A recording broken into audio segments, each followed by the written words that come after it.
Welcome to the seminar on identity and media technology. I promise I'm going to be working in the Cardi B representation or the video clip a little bit later on, so just sit tight. I'll rub that in. So there's going to be quite a lot of overlap between this week and last week, which centered on the user. And that is because the person who uses your device and how they use it very much has to do with who they are and how they represent themselves on media. So for purposes of distinguishing between the 2 weeks, this week focuses a bit more on representations of identity on media technologies. So identity can refer to many different things. It can be race, gender, class, ability, religion, politics, and more. And in order to talk about the way we represent our identity online, we need to look at some theories about what identity is to begin with. And some of these might be familiar to you through Sam Lindup's course, Media and Identity. But it's worth going over because they're quite complicated theories, but very useful ones. So a very famous theory is offered by Judith Butler in her book called Gender Trouble. You might have heard of it. It was published in the 90s. Butler believes that the identity is not biologically based. It is not static, and it is not a fixed thing, but it is something that we actively perform on a day-to-day basis throughout our lives. Her basic argument is that there is no true inner core because we have no way of really accessing it or seeing if it's true or not. All we have are expressions of that core. Like, for example, the tastes we have, the music we consume, the things we like to eat, as well as performances of our kind of, in Butler's sort of interests, gender identity. So the way that we dress, the way that we sit, the way that we talk, what tastes we have, all of those are expressions of our gender identity. These are only reflections of our identity. Therefore, they are our identity. So kind of interesting philosophical move here that she makes. We can only really say that there are expressions of our identity because that's the only thing that we see. We can't claim that there is an identity because we can't really prove that for sure. All we have are the expressions of our identity. And this might make people a little bit angry. Some people might say, well, the hell, I'm not disabled, like I have a disability.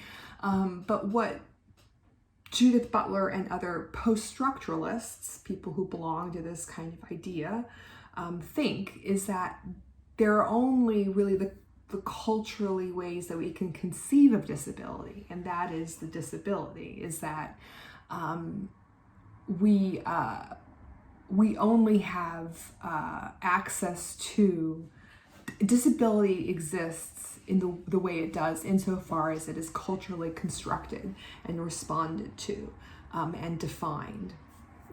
So, and this goes for other aspects of identity as well. So you can see where this is a controversial theory. Nobody likes being told that their gender identity is non-existent and that all they can do is really express, express something that isn't really there at a fundamental level. But another way of thinking about it is that it lends validity and importance to these expressions on a day-to-day basis as we perform our identity. So the drag queen or king offers a heightened example of gender identity performance. So the drag queen, for example, illustrates that she can perform femininity as well as if not better than biological women, therefore showing gender is performed, not innate. So the idea that we have a stable identity, gender or otherwise, is entirely ideological, Butler claims. People who claim otherwise are biologically essentialists. They offer statements like, women are inherent caregivers because of their hormones. Men can't help themselves but do violent things because of testosterone. So the opposing view, or what Butler would say, is that women are socialized to be caregivers and men are socialized to express feelings through violence, and the performance of these behavior is where gender identity lies. In other words, when you wake up in the morning, you are not a man until you've gotten out of bed and done something masculine to perform that identity, to call it into existence, even if it's something so simple as, your body language that you have on the way to the bathroom. Of course, this continues to be an unpopular view in mainstream thought. People are very attached to their identities and the idea that they're stable, that their expressions of their identities stem from a stable core, that is their identity as a Muslim, as a woman, as a working class Joe, what have you. And this idea of sort of challenging that notion goes back to sort of what we talked about with Donna Haraway, and how she sort of celebrates the potentials of fragmentation and not subscribing to this idea of an inner core when it comes to identity. So we might even move through various modes of performance throughout the day and our lives. So a transgender woman might need to revert to performing as male in certain arenas for her protection. A gay man might need to perform as straight in certain bars that are potentially dangerous. I might feel the need to perform as more masculine in certain professional circles because I want to be taken more seriously. Women of color might need to perform more white professionalism in certain contexts because Blackness is not seen as being subscribing to those codes of sort of professionalism. And this is called code switching or passing. So a famous Black writer, W.E.B. Du Bois, famously wrote about double consciousness in African Americans, that if you're Black, you need to internalize two codes of behavior. You need to internalize a Black code of behavior as well as a white code, because you need to circulate in both circles in life, which have distinctly different rules and behaviors. And I think of the differences between the codes is really pronounced in that interview with Cardi B, where she's talking to a white talk show host, Jimmy Fallon, who is obviously kind of uncomfortable or doesn't know what to make of her performance of Blackness. And Cardi B does not code switch. Cardi B kind of remains consistent across her media. And that makes white people uncomfortable in certain contexts, or at the very least, in this clip, Fallon is performing his whiteness through performing discomfort with encountering kind of such a pronounced performance of Blackness. And the audience is laughing at the distance between the two racial codes of behavior and one's discomfort with the other, right? That's kind of the humor here. So that's kind of that's an example of not code switching and what happens when people do not code switch. So you might have encountered some of these ideas in media and identity, and it's worth thinking about how often you code switch throughout the day. So you definitely code switch when you come into class with me, when you come into tutorials. Like, you're not going to act like you act with your flatmates when you come to tutorials.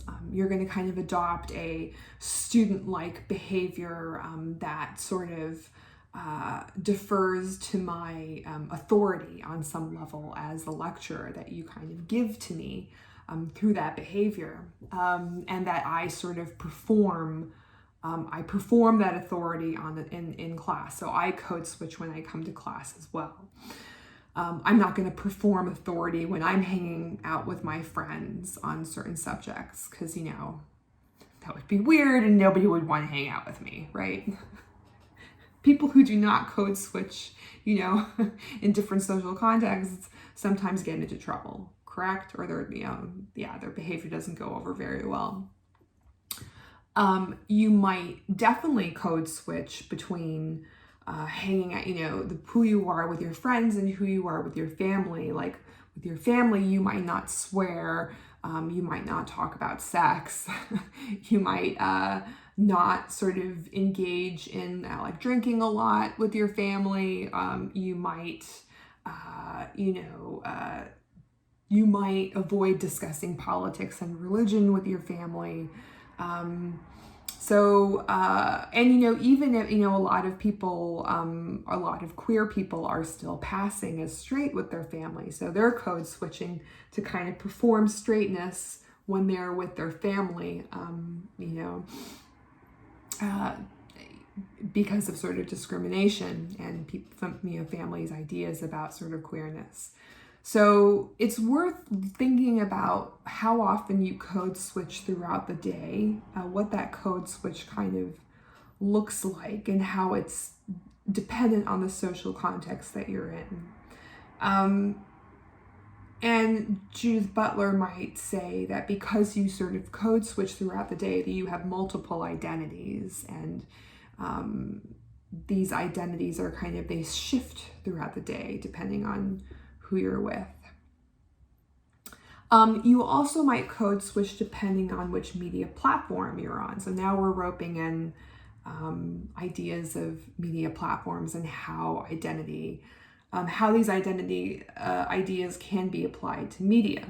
So much like physical contexts that we were talking about, different platform contexts demand different performances of ourselves as we occupy different spheres online.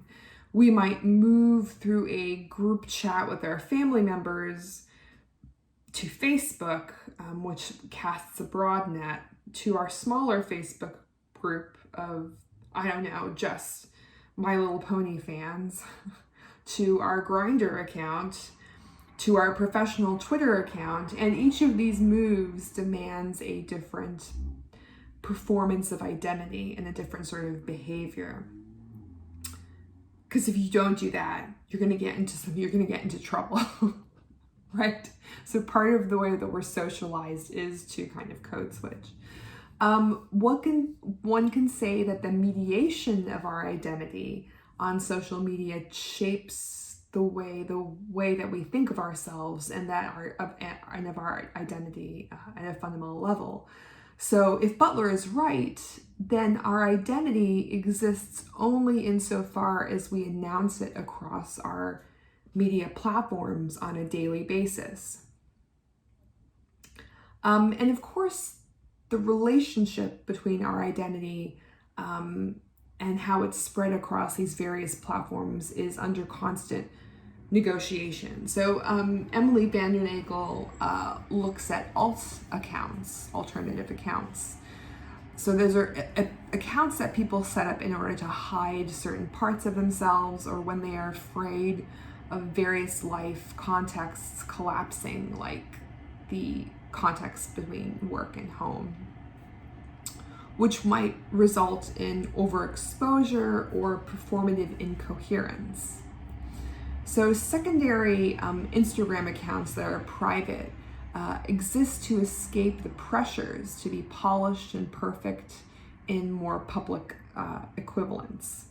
She uses this example to argue that the architectures of the platform shape the way our identities play out, whereas in pre-social media years, people may have set up alt accounts by changing their behaviors according to the physical space they occupy. Today, we can shift codes simultaneously through engaging with multiple platforms. Let me unpack that a little bit. So in the past, we may have switched sort of identity codes depending on what social context we were in. The difference today is that we can do this easily on the same device, and sometimes simultaneously. You can have one group chat open and another one open, and you're switching codes at the same time. And that's, highly demanding and highly unusual.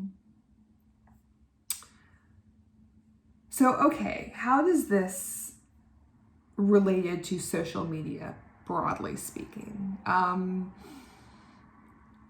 And what about the actual representations that are on these platforms?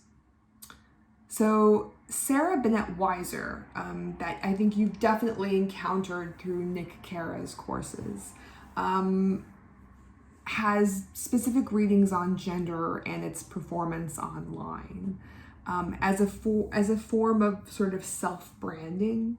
So, and this is for girls in particular, who are framed, whose self-branding through social media is framed as an act of empowerment and sort of girl power, particularly the qualities of transparency, emotional legibility, and self-disclosure are part of sort of accruing points towards two very overused words, relatability and authenticity. So these are the words that are kind of like highly coveted in social media. So a part of this label, or these labels, is showing the labor that you invest in becoming you through social media, the authentic you. The stress on this process as being almost an exclusively individual form of labor erases the presence and influence of other factors like government, systemic issues, big media companies, and more. So what she's saying is that the kind of insistence on placing responsibility on ourselves to kind of become more authentic and relatable versions of ourselves and truer versions of ourselves that we perform through social media really kind of erases or sweeps under the carpet some of the more bigger presences, systemic presences in our lives that might be contributing to our challenges that we face. So in a sense, personal liability comes to the fore, and feminism and sort of other political kind of ideas about power takes a back seat. So sort of activism and ideas that gender inequality and class inequality are systemic and culturally reproduced sort of are not really talked about as personal liability becomes heavily stressed on social media. The idea that one can overcome all systemic disadvantages associated with your identity group is made possible and exacerbated by the unique broadcasting potentials of the digital age and the cultures associated with it.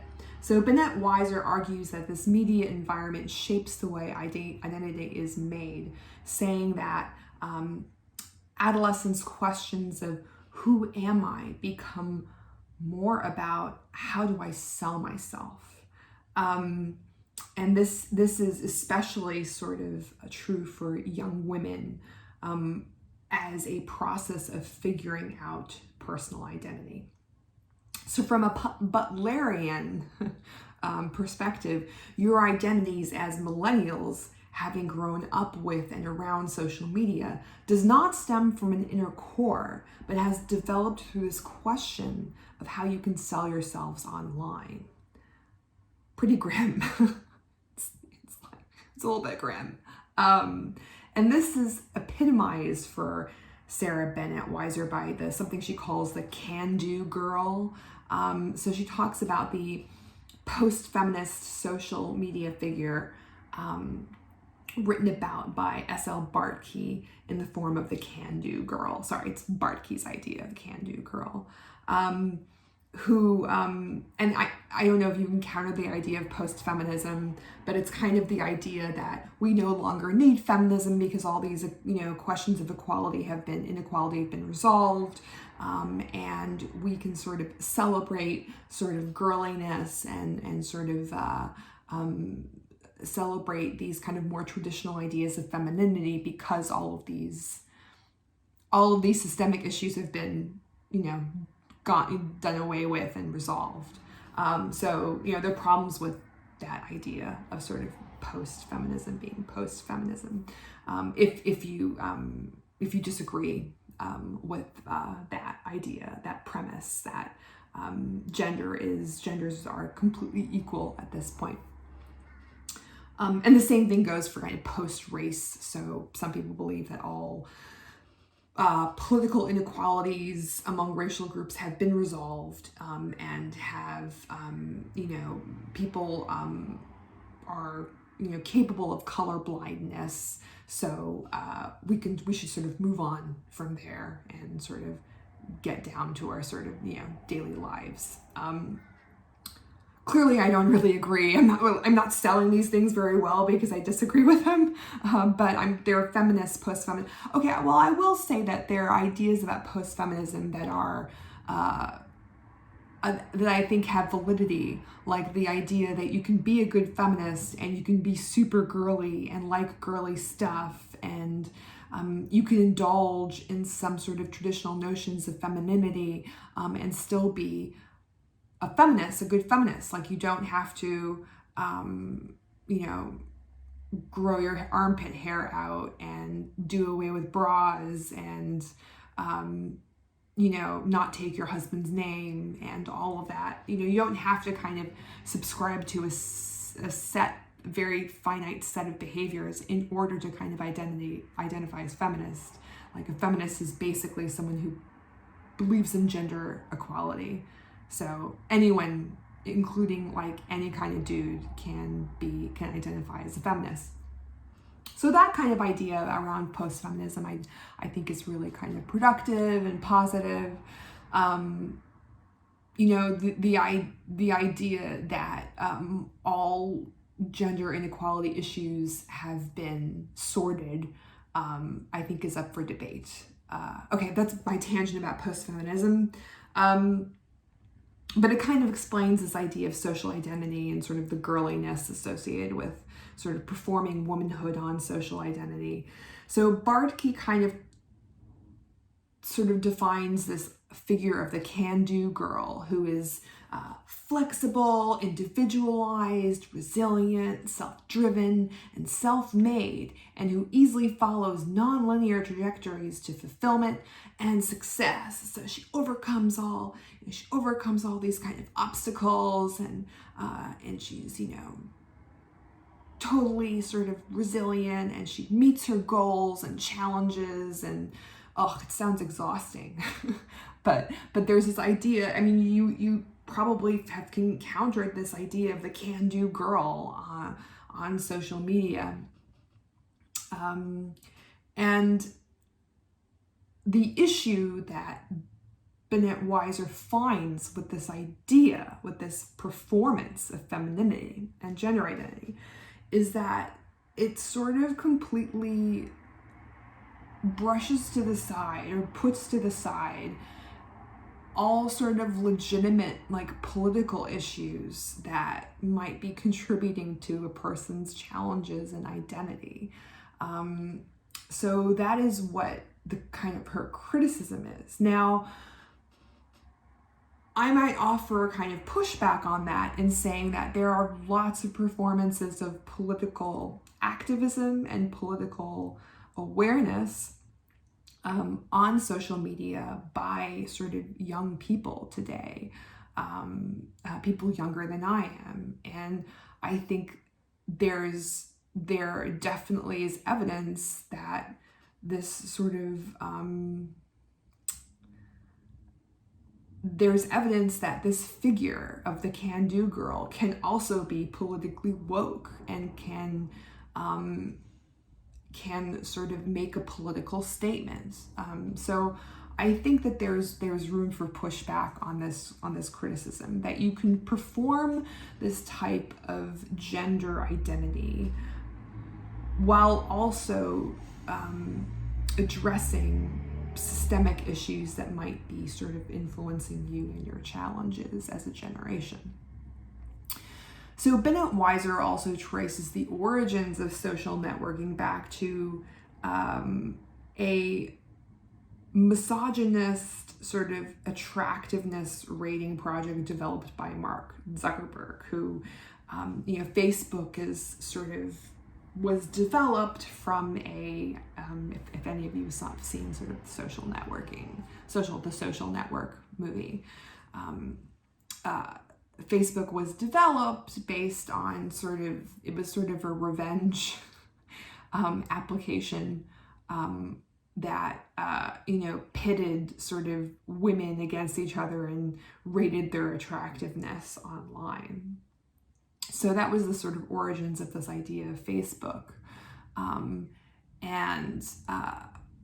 this sort of the kind of analog origins of this, and I talked about this in my tutorial, but didn't talk about this more broadly, was at Yale and Harvard had these physical, it was called Facebook. It was a physical directory of all the students. It was like every incoming class. I think it was every incoming class, or was it all the people there? I think it was all the students there, and it was huge. And it had each of our photos that we sort of submitted that were on our kind of identity, our cards, student cards, and along with our information of like our names and our dorm room and our dorm room numbers. It was like, super sort of invasive and sort of none of us sort of questioned the privacy rights of that, but whatever. So you can kind of look people up through the Facebook if you wanted to make contact with people. So it's kind of a networking tool, and most people use it as sort of a dating, like an early form of dating app of like, oh, I know this girl from my, social sciences class, but I don't have her number and I know what she looks like. So I'm gonna look her up in the Facebook and then call her, and her email addresses. So this analog kind of Facebook from which Mark Zuckerberg took the photos of the women in their sort of revenge website, there are linked, and it comes from an analog Facebook, and then it, eventually turned into Facebook. So bringing this back to Bennett Weiser says that the root of social media comes from this gender problematic kind of seed of sort of rating people against each other and performing gender in problematic ways. In other words, the architectures of evaluating and rating each other and the politics of self-representation are encoded into the social media platforms themselves. All of this said, I would be remiss if I didn't link this back to some form of pre-digital precedent besides the analog kind of Facebook, because that's one theme in the course. A similar practice of self-branding came in the form of 19th and 20th century carte de visite, later turned into cabinet cards, something called cabinet cards. They were small postcards that were handed out after live performances by opera singers, circus performances, strippers, and the like, who wanted to give patrons a souvenir of the experience, but also wanted to grow their brand. And this was before photography was widely accessible, so it was quite unique to kind of have a photograph.